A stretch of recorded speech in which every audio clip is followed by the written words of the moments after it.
സായിപ്പ് ചേട്ടാ, ഈ ഒരു തെരഞ്ഞെടുപ്പിന് മുന്നോടിയായി നമ്മൾ കേൾക്കുന്ന ഒരു പ്രധാന കാര്യമാണ് ഡീൽ എന്ന് പറയുന്നത്. Deal or no deal. അത് BJP ഉന്നയിക്കുന്നത് CPM കോൺഗ്രസ് ഡീലാണെങ്കിൽ കോൺഗ്രസ് ഉന്നയിക്കുന്നത് CPM-ന്റെയും BJP-യുടെയും ഡീലാണ്. ചിലയിടങ്ങളിൽ CPM പറയുന്നു BJP-യും കോൺഗ്രസും തമ്മിൽ ഡീല് നടത്തുന്നു, അല്ലെങ്കിൽ മുസ്ലിം ലീഗുമായിട്ടൊരു ഡീല് നടത്തുന്നു. ഒക്കെ ഇങ്ങനെ ഒരുപാട് ഡീലുകളെ പറ്റിയിട്ടുള്ള ഒരു സംസാരമാണ്. ഇപ്പോ പ്രതിപക്ഷ നേതാവ് പറഞ്ഞിരിക്കുന്ന ഒരു ഡീലാണ് 10 സീറ്റുകളിൽ CPM ഡീൽ ചെയ്ത് കഴിഞ്ഞു. അപ്പൊ ആ ഒരു 10 സീറ്റുകൾ നിങ്ങൾക്ക് പരിശോധിച്ചാൽ അറിയാം, സ്ഥാനാർത്ഥി വളരെ വൈകിയാണ് വന്നിട്ടുള്ളത്. അവർക്ക് ഉറപ്പില്ലാത്ത 10 സീറ്റുകളിലേക്ക് അവർ BJP-ക്ക് വോട്ട് മറിച്ചു കൊടുക്കുകയാണ് ചെയ്യാൻ പോകുന്നത് എന്നുള്ളത്. ഇതേ പരാമർശം നമ്മൾ CPM-ന്റെ ഭാഗത്തു നിന്നും BJP-യുടെ ഭാഗത്തു നിന്നും പല മണ്ഡലങ്ങളിലും കേട്ടിട്ടുണ്ട്. എന്താണ് ഈ ഡീല് കൊണ്ട് അവർ ഉദ്ദേശിക്കുന്നത്? വോട്ട് ചോരി എന്ന് പറയുന്ന രീതിയിലേക്ക് കോൺഗ്രസിന്റെയും BJP-യുടെയും CPM-ന്റെയും മുന്നണികൾ തങ്ങൾക്ക് അല്ലെങ്കിൽ അനുകൂലമല്ലാത്ത മണ്ഡലങ്ങളിൽ ഇങ്ങനെ വോട്ട് മറച്ചു കൊടുക്കുന്ന ഒരു രീതിയുണ്ടോ? ഇത് നമുക്ക് ഒന്ന് രണ്ട് വ്യാഖ്യാനങ്ങൾ ഇതിൽ നമുക്ക് പറയാൻ പറ്റും. കാര്യം കോൺഗ്രസിനെ സംബന്ധിച്ച് എല്ലായിടത്തും ത്രികോണ മത്സരമാണല്ലോ. അപ്പൊ ചിലയിടങ്ങളിൽ അവരുടെ സ്ഥാനാർത്ഥി അത്ര കണ്ട് മികച്ചതല്ല. കാര്യം ഒരുപാട് സമവാക്യങ്ങൾ നോക്കിയിട്ടാണല്ലോ എല്ലാ രാഷ്ട്രീയ പാർട്ടിയും ഒരു സ്ഥാനാർത്ഥിയെ നിശ്ചയിക്കുന്നത്. ഇപ്പൊ പഴയതുപോലല്ലോ ജാതി സമവാക്യങ്ങള്, സാമുദായിക സമവാക്യങ്ങള്. പൊളിറ്റിക്സിനേക്കാൾ ഇപ്പൊ ജാതി സാമുദായിക സമവാക്യങ്ങളാണ് നോക്കുന്നത്. രാഷ്ട്രീയം ഇവിടെ എങ്ങും വലിയ അത്ര പ്രസക്തമാകുന്നില്ല. അപ്പോ ഈ താരതമ്യേന ഈ 3 രാഷ്ട്രീയ പാർട്ടികളും താരതമ്യേന ഏതെങ്കിലും ഒരു സ്ഥാനാർത്ഥി അവർ നിർണ്ണയിക്കുന്നതിൽ പല ഘടകങ്ങൾ നോക്കി നിർണ്ണയിക്കുമ്പോൾ ശക്തി ക്ഷയിച്ച ഒരു സ്ഥാനാർത്ഥി ഇവർക്ക് എല്ലാവർക്കും ഉണ്ടാവും, പല പോക്കറ്റുകളിലും ഉണ്ടാവും. ഇപ്പൊ പാലക്കാട് CPM എന്ത് കണ്ടുകൊണ്ടാണ്? CPM ഒരു ചുവന്ന കോട്ടയായിരുന്ന സ്ഥലമാണ്. അവിടെ അവരുടെ സ്ഥാനാർത്ഥി നിർണ്ണയം തന്നെ നോക്കി ഏതോ ഒരു വ്യവസായിയാണ് കൊണ്ട് നിർത്തിയിരിക്കുന്നത്. അപ്പോൾ മുൻകൂട്ടി ഒരു പറച്ചിൽ ഇങ്ങനെ പറയുമ്പോൾ അതൊരു ജാമ്യം എടുക്കലാണെന്ന് മാത്രമേ ഇതിൽ നമുക്ക് പറയാൻ കഴിയുള്ളൂ. ഈ പറയുന്ന രീതിയിൽ ഡീൽ ഉണ്ടായിരിക്കുന്നത് ഇന്നും ഇന്നലെയുമല്ല. എൻ്റെ ഈ ഒരു ചുരുങ്ങിയ പ്രായത്തിനിടയിൽ ഞാൻ കേട്ടിട്ടുള്ളത് BJP-യുടെ ഒരു നേതാവ്, അദ്ദേഹത്തിന്റെ പേര് പറയാൻ ബുദ്ധിമുട്ടുണ്ട്, അദ്ദേഹം മരണപ്പെട്ടു പോയി. അദ്ദേഹത്തിന് ഈ പറയുന്ന രീതിയിൽ തിരുവനന്തപുരത്ത് നല്ല A-ക്ലാസ് ഡീല് വോട്ട് കച്ചവടത്തിൽ, അത് കോൺഗ്രസ് പാർട്ടിക്കായിരുന്നാലും CPM-നായാലും മറിച്ചു കൊടുത്തൊരു ചരിത്രമുള്ളൊരു നേതാവായിരുന്നു അദ്ദേഹം. അത് ഈ ഡീലും മറ്റു കാര്യങ്ങളും ഇലക്ഷൻ സമയത്ത് ഇപ്പോഴില്ലെങ്കിലും ചിലപ്പോൾ, ഇപ്പൊ ഞാൻ പറയട്ടെ, ഉദാഹരണത്തിന് ഞങ്ങൾക്ക് അവിടെ ഈ വട്ടിയൂർക്കാവ് മണ്ഡലത്തിൽ K മുരളീധരൻ മത്സരിക്കുന്നു. അന്ന് TN സീമയായിരുന്നു CPM-ന്റെ സ്ഥാനാർത്ഥി, അല്ലെങ്കിൽ പൊട്ടിച്ചെറിയാൻ ഫിലിപ്പായിരുന്നു. ഉച്ചവരെയുള്ള കാര്യങ്ങൾ നോക്കാം. അന്ന് ഈ പറയുന്ന രീതിയിൽ ഒരു തവണ നമ്മുടെ കുമ്മനം രാജശേഖരനായിരുന്നു. അപ്പോൾ കുമ്മനം രാജശേഖരൻ ജയിക്കരുത് എന്നുള്ള 2 രാഷ്ട്രീയ പാർട്ടിയുടെയും തീരുമാനമായിരിക്കും, കോൺഗ്രസിന്റെയും CPM-ന്റെയും തീരുമാനമായിരിക്കും. ഉച്ചവരെയുള്ള വോട്ട് കൃത്യമായി CPM-നെ സംബന്ധിച്ച് എത്ര വോട്ട് കൃത്യമായി അവർക്ക് കിട്ടിയെന്നുള്ള അനലൈസ് ചെയ്യാനുള്ള അവരുടെ അങ്ങനെയുള്ള ഒരു സംവിധാനമാണ്. കാര്യം അവർ വോട്ട് ഏതാണ് എന്ന് കൃത്യമായി അവർക്ക് അറിയാൻ പറ്റും.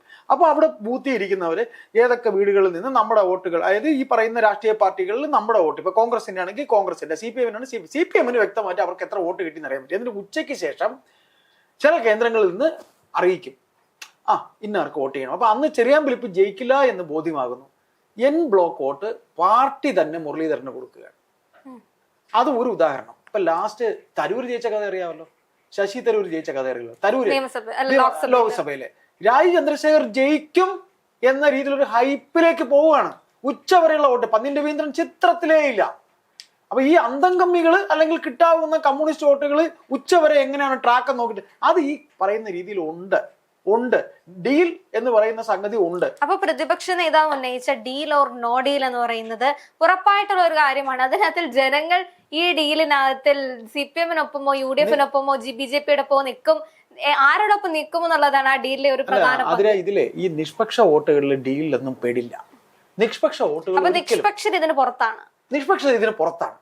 നിഷ്പക്ഷ വോട്ടുകൾ എന്ന് പറയുമ്പോൾ നമ്മുടെ അമ്മ, അല്ലെങ്കിൽ നമ്മുടെ പെങ്ങള്, അല്ലെങ്കിൽ ഈ രാഷ്ട്രീയം ഇല്ലാത്ത ആൾക്കാര്, അവർക്കൊക്കെ രാഷ്ട്രീയമില്ല, അവരുടെ വോട്ടുകൾ എങ്ങോട്ട് വേണോ മാറാം. പാർട്ടി വോട്ടുകളാണ് ഈ ഡീലുകളിൽ പെടുന്നത്. പാർട്ടി വോട്ടുകൾ ഏത് രാഷ്ട്രീയ പാർട്ടിയുടെ, BJP ആയിരുന്നാലും CPM ആയാലും കോൺഗ്രസ് ആയിരുന്നാലും, ഇതൊക്കെ എല്ലാവർക്കും അറിയാവുന്ന കാര്യമാണ്. കാര്യം ഇവർക്കൊക്കെ തന്നെ ശക്തരും അശക്തരുമായിട്ടുള്ള സ്ഥാനാർത്ഥികളുണ്ട് എന്ന് നമ്മൾ പറഞ്ഞു. അപ്പൊ അശക്തരായിട്ടുള്ളവരെ അറിഞ്ഞുകൊണ്ട് തന്നെ ആണ് ഇവർ ഇറക്കുന്നത്. സമവാക്യങ്ങളൊക്കെ മാറ്റി വെച്ചിട്ട് ഇവർ ഇറക്കുന്നത് അറിഞ്ഞുകൊണ്ട് തന്നെയാണ്. അപ്പൊ അത്തരത്തിൽ അറിഞ്ഞുകൊണ്ട് ഇറക്കുമ്പോൾ ഒരു ഉദാഹരണം പറയാം. പാലക്കാട് ഇപ്പൊ BJP-ക്ക് ശക്തരായിട്ടുള്ള ഒരു സ്ഥാനാർത്ഥിയാണുള്ളത്, ഈ പറയുന്ന പോലെ ശോഭാ സുരേന്ദ്രൻ. 2 കോൺഗ്രസിന് പിഷാരടിയാണുള്ളത്. 3ാമത് സ്ഥാനാർത്ഥിയെ കണ്ടെത്താൻ കിടന്ന് മൂക്കുട്ടി ഇക്ഷ ഇപ്പ വരച്ചിട്ട് ഒരു വ്യവസായിയെ കൊണ്ട് നിർത്തിയിരിക്കുകയാണല്ലോ. റിസൾട്ട് വരുമ്പോൾ എന്ത് വന്നാലും ചിലപ്പോൾ ചരിത്രത്തിൽ ആദ്യമായിട്ട് BJP ആണെന്നിരിക്കട്ടെ, അപ്പൊ ഡീൽ എങ്ങനെയായിരിക്കും? പിഷാരടിയുടെ അല്ലെങ്കിൽ കോൺഗ്രസിന്റെ വോട്ട് അവിടേക്ക് മറിച്ചു കൊടുത്തു. ഇത് ആര് പറയും? ഗോവിന്ദൻ പറയും. നേരെ തിരിച്ച് അങ്ങോട്ടാണ്, പിഷാരടിയാണ് ജയിക്കണമെങ്കിൽ പറയും പിഷാരടിയുടെ വോട്ട് എന്ന് പറയുന്നത് അത്രയും ശോഭയുടെ വോട്ടാണ്, BJPയുടെ വോട്ടാണ്, അത് അവർ തമ്മിലുള്ള അന്തർധാര എന്ന് പറയും. ഇത് മുൻകൂട്ടി എടുക്കുന്ന ഒരു ജാമ്യമാണ് 3 പേര്. ഇപ്പൊ ഉദാഹരണം നേമത്ത് രാജീവ് ചന്ദ്രശേഖർ മത്സരിക്കുന്നു. പോട്ടെ, രാജീവ് ചന്ദ്രശേഖരൻ്റെ മാറ്റി നിർത്താം എന്ന് പറഞ്ഞാൽ അദ്ദേഹം ഗ്രൗണ്ട് വർക്ക് ചെയ്ത് അത് പ്രിഡിക്റ്റ് ചെയ്യാൻ കഴിയാത്തതാണ്. ചിലപ്പോ ശബരിനാഥ് ജയിച്ചാൽ എന്ത് ചെയ്യും?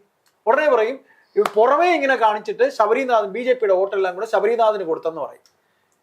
വട്ടിയൂർക്കാവ് വരട്ടെ, നമ്മുടെ ബഹുമാനപ്പെട്ട IPS മാഡം ഉണ്ടല്ലോ, മാഡം എന്ന് പറയുന്ന IPS ശ്രീലേഖ എന്ന് പറയുന്ന സ്ഥാനാർത്ഥി എന്ന് പറയുന്നത് BJPക്കാർക്ക് താല്പര്യമുണ്ടെന്ന് വെച്ചാൽ എനിക്കറിയില്ല. അവിടെ പ്രശാന്തും മുരളീധരനും തമ്മിലാണ് മത്സരം.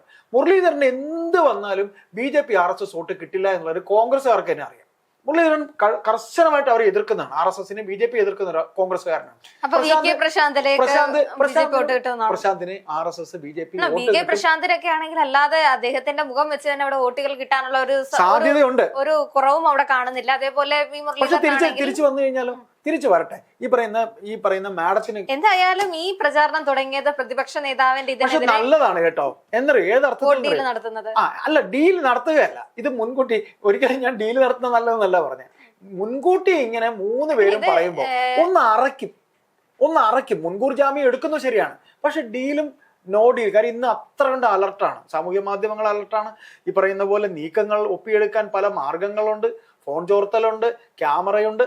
അപ്പൊ അതുകൊണ്ട് പഴയതുപോലെ നമ്മൾ തുടക്കത്തിൽ പറഞ്ഞു തിരുവനന്തപുരത്ത് ഒരു BJP നേതാവ് വോട്ട് മറിച്ച കഥ. അപ്പൊ നേമത്തെ തിരുവനന്തപുരത്തെ ശിവൻകുട്ടി അണ്ണൻ ജയിക്കുകയാണെങ്കിൽ കോൺഗ്രസ്സുകാർ മറിച്ചെന്ന് BJP പറയും. നേരെ മറിച്ച് ശബരി ജയിച്ചെങ്കിൽ പറയും ഈ പറയുന്ന രീതിയിൽ BJP വോട്ട് മറിച്ചു കൊടുത്തെന്ന്. ഏതായാലും ഡീലും നോ ഡീലും ഇപ്പോഴേ തന്നെ അങ്ങോട്ടും ഇങ്ങോട്ടും ഇത് പറയുന്നത് ഒരു കണക്കിന് നല്ലതാണ്. കാര്യം അത്ര കണ്ട് അലർട്ടാവാൻ 3 മുന്നണിയും തയ്യാറാവും. എന്തായാലും എല്ലായിടത്തും ഈ ഡീലും നോ ഡീലുകളും ഒക്കെ നടക്കുന്നുണ്ട്. ഇനി ജനങ്ങളോടാണ് ചോദിക്കാനുള്ളത്, നിങ്ങൾ ഈ 3 മുന്നണിയിൽ ഏത് ഡീലിനൊപ്പമാണ് നിൽക്കുന്നതെന്നുള്ളത്. അതൊരു നിർണായക ചോദ്യം തന്നെയാണ്. പിന്നെ ഈ വോട്ട് ചോരൽ അതേപോലെ ചിലയിടത്ത് നിങ്ങളുടെ സ്ഥാനാർത്ഥികൾ ജയിച്ചില്ലെങ്കിൽ അപ്പുറത്തുള്ളവർ വോട്ട് മറിച്ചു കൊടുക്കുന്നതാണ്, അല്ലെങ്കിൽ അത്തരം സാഹചര്യങ്ങളിൽ ഇപ്പൊ ആലപ്പുഴയെ സംബന്ധിച്ച് പറയുകയാണെങ്കിൽ ആലപ്പുഴയെ പറ്റി നിങ്ങളത് പറയുന്നുണ്ട്. UDF പിന്തുണയോടുകൂടെ G സുധാകരൻ മത്സരിക്കുന്നു. അവിടെ ഒരു മറ്റു പാർട്ടികളുമായി രീതിയിലുള്ള ഒരു വോട്ട് സംശ്രമാണ് നടക്കുന്നത്. അവിടെ ഒറ്റയ്ക്ക് നിൽക്കുന്നത് CPMന്റെ സ്ഥാനാർത്ഥി മാത്രമേ ഉണ്ടാവുള്ളൂ. അപ്പൊ ഇതൊക്കെ സ്വാഭാവികമാണ്. നിങ്ങളുടെ സ്ഥാനാർത്ഥി ജയിക്കാത്ത ഏത് സ്ഥലത്തെ പറ്റിയും നിങ്ങൾക്ക് അങ്ങനെ ഉന്നയിക്കാൻ സാധിക്കുന്നതാണ്. എന്തായാലും അതൊരു റിസൾട്ട് വരുന്നത് മെയ് മാസം മെയ് 4-നാണ് റിസൾട്ട് വരുന്നത്. റിസൾട്ട് വരുന്ന സമയത്ത് നമുക്കറിയാൻ പറ്റും ഈ ഓരോ മേഖലയിലെ വോട്ടുകൾ എണ്ണുന്ന സമയത്ത് ചിലയിടത്ത് ചില സ്ഥലങ്ങളിൽ എത്തുമ്പോഴാണല്ലോ സ്ഥാനാർത്ഥികൾക്ക് പ്രധാനമായി വോട്ട് ലഭിക്കുന്നത്. 1-ാം സ്ഥാനത്ത് നിൽക്കുന്നവരൊക്കെ 2-ാം സ്ഥാനത്തേക്ക് പോകുന്നത് ആ രീതിയിൽ. അപ്പൊ ആ വോട്ട് എണ്ണുമ്പോഴായിരിക്കും നമുക്ക് കൃത്യമായി മനസ്സിലാവുന്നത് വോട്ടുകൾ അങ്ങോട്ടും ഇങ്ങോട്ടും മറിഞ്ഞിട്ടുണ്ട്. പ്രത്യേകിച്ച് ഈ പാർട്ടികളുടെ കോട്ടകൾ എന്നൊക്കെ വിളിക്കപ്പെടുന്ന സ്ഥലങ്ങളൊക്കെ പൊളിഞ്ഞു തുടങ്ങിയ സാഹചര്യമാണ്. അതേപോലെ കോൺഗ്രസിന്റെ തട്ടകങ്ങൾ CPMലേക്ക് പോകുന്നു, CPMന്റേത് BJPയിലേക്കും കോൺഗ്രസിലേക്കും പോകുന്നു. അപ്പൊ അങ്ങനെ മാറ്റങ്ങൾ സംഭവിക്കുന്നത് കൊണ്ട് തന്നെ നമുക്ക് വോട്ട് എണ്ണുമ്പോൾ അറിയാൻ പറ്റും ഇവർ പറഞ്ഞ ഡീലുകൾ ഏതൊക്കെയാണ്, നോ ഡീലുകൾ ഏതൊക്കെയാണെന്നുള്ളത്. ഈ റിസൾട്ട് വന്നതിന് ശേഷം മാത്രമല്ല, വോട്ട് എണ്ണുന്ന സമയത്ത് നമുക്കത് അറിയാൻ പറ്റും. പക്ഷെ നിങ്ങൾ തീരുമാനിക്കുക, ഈ ഡീലുകളിൽ ഏത് ഡീൽ അല്ലെങ്കിൽ ആരോടൊപ്പമാണ് നിങ്ങൾ നിൽക്കാൻ സാധിക്കുന്നത്, അല്ലെങ്കിൽ നിൽക്കാൻ താല്പര്യമുള്ളത്, ഏത് വികാരമാണ് നിങ്ങൾ ഉണർത്തുന്നത്? ഭരണവിരുദ്ധ വികാരമാണോ, അല്ലെങ്കിൽ അങ്ങനെ ഒരു വികാരം ഇല്ല എന്നുണ്ടെങ്കിൽ വീണ്ടും ആ ഭരണത്തെ സപ്പോർട്ട് ചെയ്യുന്നതാണോ, ഇനി പുതുതായിട്ടൊരു പാർട്ടി ഇങ്ങോട്ട് വരണോ? ഇതൊക്കെ നിങ്ങളുടെ കയ്യിലാണ്. അപ്പോൾ ആ ഒരു വോട്ടിംഗ് ദിനത്തിലേക്ക് നമുക്ക് കാത്തിരിക്കാം.